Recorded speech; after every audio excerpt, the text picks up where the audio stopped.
नमस्कार, आप देख रहे हैं बिहार तक और आपके साथ मैं हूं ऋचा शर्मा। बिहार में 4 सीटों पर होने वाले उपचुनाव को लेकर बड़ी घोषणा हो चुकी है। तारीखों का ऐलान हो चुका है।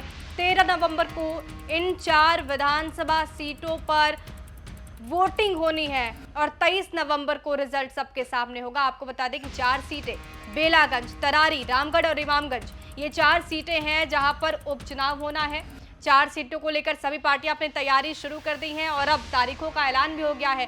All the 48 ACs and 2 PCs, the schedule would be like this. All the except one AC and one PC, where because of the festivities in some region, all 47 ACs and one PC of Kerala would undergo the election along with the phase 1 of Jharkhand. The same schedule, 13th November would be date of poll. And only for 2 ACs, one for assembly and one for parliament. That is Kedarnath in Uttarakhand, because on 12th there is gazetted holiday and dispersal of the parties takes place on that day. Therefore, it is on 20th. And similarly for Maharashtra, except that everything would be on the during the first phase. तो इन चारों सीटों में से Ramgarh seat और Belaganj seat ऐसी है जहां पर आरजेडी के सिटिंग विधायक हैं जो सांसद बन चुके हैं और इसके साथ ही इमामगंज पर हिंदुस्तानी अवाम मोर्चा के संरक्षक और प्रमुख जितन राम मांझी विधायक थे जो अब सांसद बन गए हैं, तो ऐसे में ये सीट भी खाली है।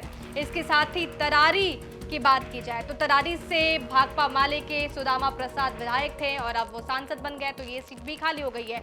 ऐसे में देखा जाए तो ये महागठबंधन के लिए ये जो उपचुनाव है वो लिटमस पेपर का काम करेगी, क्योंकि ज्यादातर सीटें महागठबंधन के पाले में थी। ऐसे में तेजस्वी यादव के लिए ये बहुत बड़ी चुनौती होगी।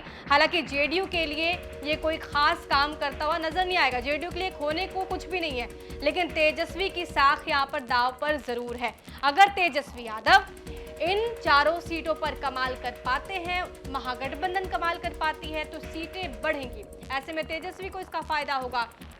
हालांकि क्योंकि जेडीयू की कोई भी सीटें इस उपचुनाव में शामिल नहीं है, ऐसे में जेडीयू के लिए ज्यादा नाफा नुकसान वाले जो बात है वो नहीं होगी, लेकिन तेजस्वी यादव के लिए जरूर ये बहुत बड़ी बात होगी। ऐसे में देखना होगा कि उपचुनाव के नतीजे क्या कुछ होने वाले हैं।